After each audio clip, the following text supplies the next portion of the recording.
you had talked earlier about, going small and you'd hope to speed things up a little. And it looked like maybe that didn't come through right away. Just kind of what you saw early on from that group. Well, just going into the game, when you're shorthanded, your margin of error is small. And so where we wanted the focus to be is on the defense, the rebounding, and keeping turnovers down. And I thought the big thing was the rebounding. So we were badly out-rebounded, and then they do a good job of coming after the ball, so you got to trust the pass. And when we did that, I thought we got really good shots, and when we didn't, we turned it over, and that's a problem. So, but overall, I thought some guys stepped up and played good, but you're shorthanded, margin of error is small, and we didn't get it done. Fred Katz. Hey, Tom. Pulled McBride about 5 minutes in, and then you replaced him with Burks for the start of the second half. Was curious what went into that decision.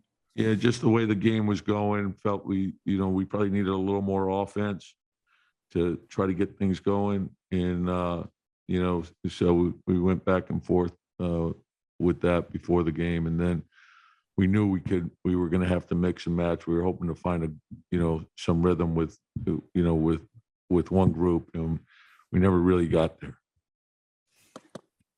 Berman? Yeah, it looked like VanVleet really took off in that third quarter with Miles on the bench. I mean, what was the problem with containing VanVleet? Yeah, he's a heck of a player. So that's he's a tough cover. He's gonna make you pay for mistakes, and he did. And some of them were challenged well, but other ones weren't. And like I said, the big thing is you can't give them easy buckets, so we gave them, points off our turnovers. We gave them second shots.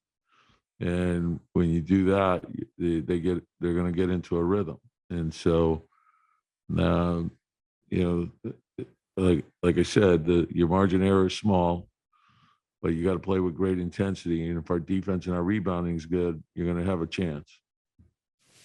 Steve Popper. Hey, Tom, when you're shorthanded like this, without Julius, and the point guards who are such a big part of what you guys do you need somebody to make it easier for the young guys who are playing, starting their first games?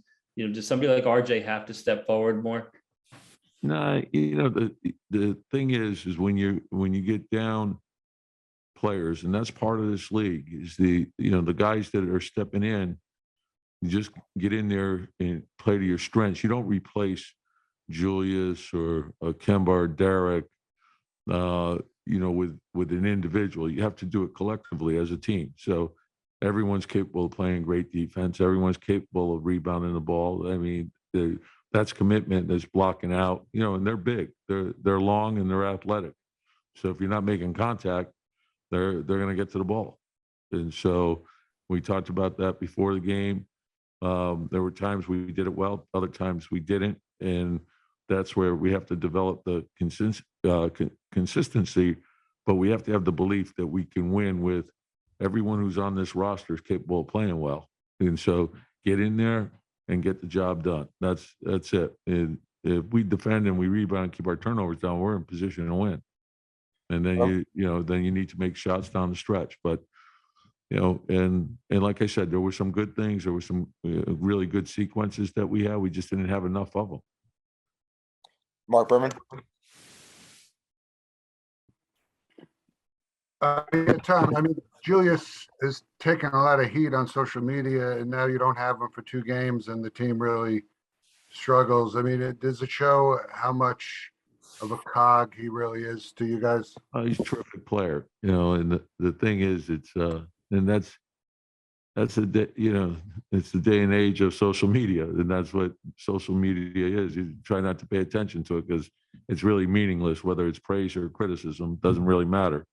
It's really what matters is what we think, and so we know how important it is. But it's like the backup quarterback. Everyone thinks the backup should start until he has to start, and so Hey, Julius is a terrific player.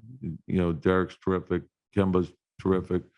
But guys are going to miss games, and when they do, there's terrific players on our bench. Get in there and get the job done. Ian O'Connor.